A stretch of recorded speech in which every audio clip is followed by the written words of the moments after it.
लोककलेतून केला समाजाचा पुनर्निर्माण, साहित्य आणि लोककलेतून केला समाजाचा पुनर्निर्माण। सर्वांना माझा नमस्कार। आज 1 ऑगस्ट अण्णाभाऊ साठे यांची जयंती।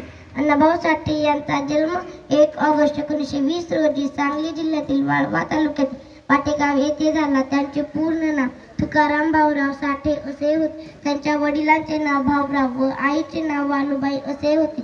अण्णाभाऊ साठे हे थोर समाजसुधारक, लेखक, शाहीर व कादंबरीकार होते। रशियाचा वंश व छत्रपतींचा पोवाडा गाणारे ते एक प्रथम लोकशाहीर होते। अण्णाभाऊ साठे हे लेखणीतून दलित व कष्टकऱ्यांच्या वेदना वाचा फोडली। अण्णाभाऊ साठे हे मराठी साहित्याला लाभणारे खरोखरच एक अनमोल रत्न आहे।